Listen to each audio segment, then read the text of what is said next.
Morning everyone. आज हमें पढ़ना है यूनिट ऑफ फोर्स। तो the SI unit of force is Newton. हमें पता है कि जो एसआई यूनिट होती है फोर्स की वो क्या होती है, न्यूटन, जिसको हम एन कैपिटल एन से डिनोट करते हैं। Named after the famous scientist sir Isaac Newton, जो कि किसके बाद रखा गया है, जो फेमस साइंटिस्ट थे सर आइजैक न्यूटन, उनके नाम पे रखी गई है। Kilogram weight kgWT is also the unit used for force. ये भी एक यूनिट होती है फोर्स को डिनोट करने के लिए। Where 1 kilogram weight is equal to 9.8 newton. The CGS unit of force is dyne. ठीक है, जो CGS यूनिट होती है फोर्स की वो क्या होती है, डाइन होती है। For example, if force applied on an object is 42 Newton, then this value describe the strength of force, where 42 is the numerical value and n is the unit of force। ठीक है, example के लिए जैसे एक force किसी भी object पे apply किया जा रहा है, उसको अगर वो 42 न्यूटन है तो जो वैल्यू रहेगी वो स्ट्रेंथ बताएगी फोर्स की। जैसे कि जो 42 है वो न्यूमेरिकल वैल्यू बताएगी और जो n है वो क्या बताएगी, यूनिट ऑफ फोर्स, फोर्स की यूनिट। नेक्स्ट क्या है, example, Ravi and Riya are trying to push a heavy box. ठीक है, एग्जाम्पल के लिए रवि और रिया ट्राई कर रहे हैं एक हैवी बॉक्स को क्या करने के लिए, पुश करने के लिए। Ravi applied a force of 50 newton while force applied by Riya is 40 newton. Ravi ने 50 न्यूटन का फोर्स लगाया और रिया ने 40 न्यूटन का। Calculate the resultant force on the box when. अब हमें बताना है कि रिजल्टेंट फोर्स क्या रहेगा जब both of them push the box from the same side. जब वो दोनों सेम साइड से क्या करेंगे, बॉक्स को पुश करेंगे। फिर सेकेंड है, the applied force from opposite side of the box. इसके बाद क्या है कि वो दोनों जन जो हैं वो अलग अलग साइड से क्या कर रहे हैं, बॉक्स को वो फोर्स लगा रहे हैं दोनों, तो क्या होगा। तो let the force applied by Ravi be F1 and that of Riya be F2। मान लिया हमने कि रवि ने F1 फोर्स लगाया और रिया ने F2। When both of them push the box in the same direction the resultant force will be. अगर वो सेम डायरेक्शन में फोर्स लगा रहे हैं तो फोर्स क्या हो जाएगा, F is equal to F1 plus F2। where F is the resultant force, F1 is equal to 50N and F2 is equal to 40N। तो F is equal to क्या आ जाएगा, 50 plus 40 is equal to 90 Newton. फिर है, when they applied force in the opposite direction then the resultant force will be F1 minus F2। क्या हो जाएगा, F1 minus F2, तो हो जाएगा 50 minus 40 is equal to 10 newton. फिर आता है क्या हमारा नेक्स्ट टॉपिक, प्रेशर। तो pressure is closely related to the force. जो प्रेशर रहता है वो क्लोजली रिलेटेड रहता है फोर्स से। The word pressure has come from the word pressing down. जो वर्ड प्रेशर होता है वो किससे मिलके बना है, एक वर्ड प्रेसिंग डाउन से मिलके बना है। Where we press a surface with a force, जहाँ हम क्या करते हैं, एक सरफेस को फोर्स के साथ प्रेस करते हैं। We can say that we are applying pressure on it. तो हम कह सकते हैं कि हम उसके ऊपर एक प्रेशर लगा रहे हैं। In fact impact of a force on a surface is the measure of the pressure exerted by the force on the surface। ये बात अलग है, जो इम्पैक्ट होता है फोर्स का किसी भी सरफेस पे वो मेज़र किया जाता है फोर्स के द्वारा उस सरफेस पर। Therefore, to understand the relation between force and pressure we need to pay attention on the following questions। अगर हमें अंडरस्टैंड करना है रिलेशन को फोर्स का और प्रेशर बीच में, तो हमें इन सब को पहले पढ़ना होगा। पहला क्या है, which is easier to push into a wooden board. जो कि ईजी हो पुश करने में वुडन बोर्ड पर, the cap of your pen और आ आयरन नील। तो वो क्या होगी, या हमारे पेन का कैप या फिर iron nail. Which kind of knife can cut the vegetable easily. कौन सी नाइफ है जो आसानी से वेजिटेबल कट कर लेगी, द शार्प नाइफ और द ब्लंट नाइफ। शार्प वाली नाइफ या ब्लंट नाइफ। तो when a hammer hit the sharp nail, जब भी जो हैमर रहेगा वो शार्प नेल पे हिट करेगा, it easily enters into the wooden board, तो ये आसानी से वुडन बोर्ड में चली जाएगी। While the cap of your pen does not, और जबकि हमारा जो पेन रहेगा कैप रहेगा पेन का, वो नहीं जाएगा। Similarly the vegetables are easily cut with sharp knife but on applying the same force the blunt knife does not work. ठीक है, जो वेजिटेबल्स रहेंगी वो शार्प नाइफ से कट हो जाएंगी आसानी से, लेकिन अगर हम सेम फोर्स लगा रहे हैं तो ब्लंट नाइफ से वो कट नहीं होंगी। But if amount of force is similar then why does this difference in results come out. अगर जो अमाउंट है फोर्स की वो सिमिलर है तो ये डिफरेंस देखने को क्यों मिलता है? तो it shows there is something more which describes pressure other than force. इसका मतलब ये है कि यहाँ कोई और चीज़ होती है जो क्या करती है, फोर्स प्रेशर को डिस्क्राइब करती है फोर्स के अलावा।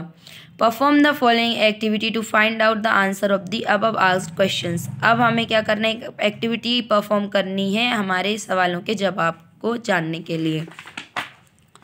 तो इसमें क्या दिया गया है, to study the effect of force, force का इफेक्ट जानना है। तो इसके लिए टेक 2 थंबनेल्स, हमें क्या करना है, 2 थंबनेल लेनी है, one having the sharp end the other having blunt tip and a thermocol sheet. दोनों में से क्या एक शार्प होनी चाहिए, जिसका एंड शार्प होना चाहिए, और एक का ब्लंट होना चाहिए। ना insert both the pins with equal force into the thermocol sheet. अब हम क्या करेंगे, दोनों को इक्वल फोर्स के साथ थर्माकोल शीट में इंसर्ट कराएंगे। Do both the pins price the thermocol sheet, क्या दोनों पिंस थर्माकोल शीट में घुस जाएंगे? तो ऑल दो both the pins experience same force but the pin with sharp end prices the thermocol sheet while the pin with blunt tip does not। ठीक है, ये बात अलग है कि दोनों पे सेम फोर्स लग रहा है, उसके बावजूद भी जो पिन है जिसका शार्प एंड रहेगा वो थर्मोकोल शीट में फिट हो जाएगी, जबकि जो इसका ब्लंट टिप है वो उसमें वो नहीं होगी।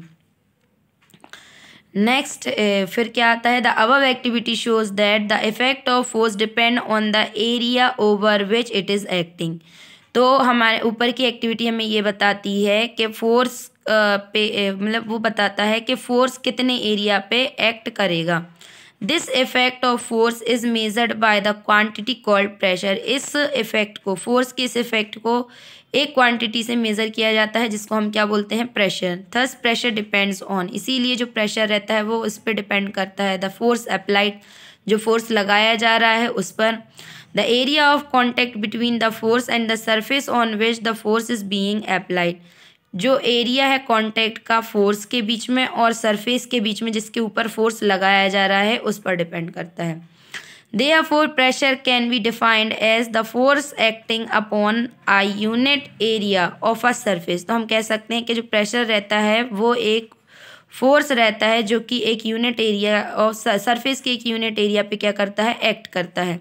If a force F is acting on the surface with area A, अगर एक फोर्स F एक्ट कर रहा है सरफेस एरिया पर एक पर, then pressure P exerted by the force on this area is given by। तो इस एरिया पर जो फोर्स लगाया जाएगा, प्रेशर P रहेगा जो इस एरिया पर फोर्स के रूप में एक्सर्ट करेगा, वो इस तरीके से दिया जाएगा, pressure is equal to force upon area और P is equal to F upon A।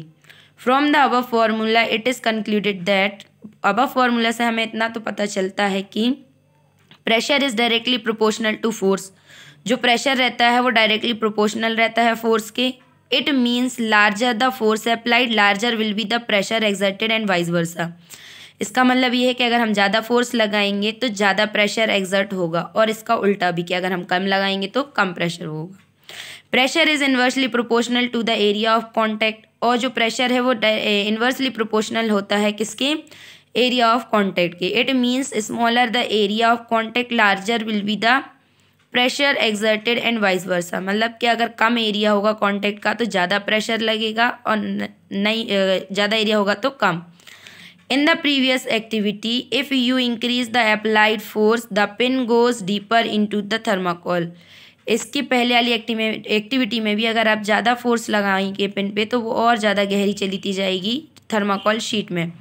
In case of blunt tip pin the area of contact is larger, जबकि जो ब्लंट टिप वाली पिन है उसके केस में जो इस कॉन्टैक्ट का एरिया है वो लार्जर है। Therefore pressure exerted is smaller than on the sharp pin, इसीलिए जो प्रेशर एक्सर्ट होगा वो छोटा होगा शार्प पिन की कंपैरिजन में। Thus it does not precise through the thermocol, इसीलिए ये थर्माकोल में अंदर नहीं जाएगी। अब आता है क्या, यूनिट ऑफ प्रेशर। तो since pressure is equal to force upon area, therefore SI unit of pressure is equal to SI unit of force upon SI unit of area is equal to newton upon metre square और newton पर metre square, और 1 newton upon metre square is equal to 1 pascal. क्या हो जाएगा, 1 pascal, जिसको 1 PA भी बोलते हैं। Thus 1 pascal is the pressure that results from the action of 1 newton of force acting on a unit area. तो हम कह सकते हैं कि जो 1 पास्कल होता है प्रेशर का, वो एक रिजल्ट होता है 1 न्यूटन फोर्स के एक्शन का, जो कि 1 यूनिट एरिया पर क्या करता है, एक्ट करता है। For example, if 10 Newton of force is being applied by a rectangular block measuring 5 cm by 2 cm by 1 cm on a table, then अगर एक 10 न्यूटन का फोर्स अप्लाई हो रहा है रेक्टेंगुलर ब्लॉक पे, जिसकी डायमेंशंस क्या है, 5 centimetre by 2 centimetre by 1 centimetre, जो कि टेबल पे रखा हुआ है। Then find the pressure exerted by the block when it is placed in position A, B and C as shown in blue. तो हमें ये बताना है कि उसके द्वारा कितना प्रेशर लगाया जाएगा अगर उसको A, B और C इस तरीके से पोजिशन में रखा गया है। तो इसका सोल्यूशन क्या आएगा, इन position A the area of contact between the rectangular block and the table is 5 centimeter into 2 centimeter into is equal to 10 centimetre square. ठीक है, जो कांटेक्ट का रहेगा एरिया वो कितना रहेगा, 10 centimetre square. Therefore pressure exerted by the force is equal to force upon area is equal to 10 newton upon 10 centimetre is equal to 1 newton per centimetre square. In position the area of contact between the rectangular block of the table is 5 centimetre into 1 centimetre is equal to कितना आ गया, 5 centimetre square. Therefore pressure exerted by the force is equal to force upon area is equal to 10 upon 5 is equal to 2 Newton per centimeter square. In position C, the area of contact between the rectangular block of the table is 2 centimeter into 1 centimeter is equal to 2 centimeter square. Therefore pressure exerted by the force is equal to force upon area is equal to 10 upon 2 is equal to 5 Newton per centimeter square. From the above example, it is evident that smaller the area, larger will be the pressure. ऊपर के example से इतना तो हमें पता चल गया है कि जितना छोटा एरिया होगा उतना ज़्यादा प्रेशर होगा। इसके बाद प्रेशर से रिलेटेड एग्जाम्पल्स हम देखेंगे नेक्स्ट क्लास में। अगर आप लोगों को इसमें कोई भी डाउट हो तो पूछ लेना। Thank you and have a nice day all of you.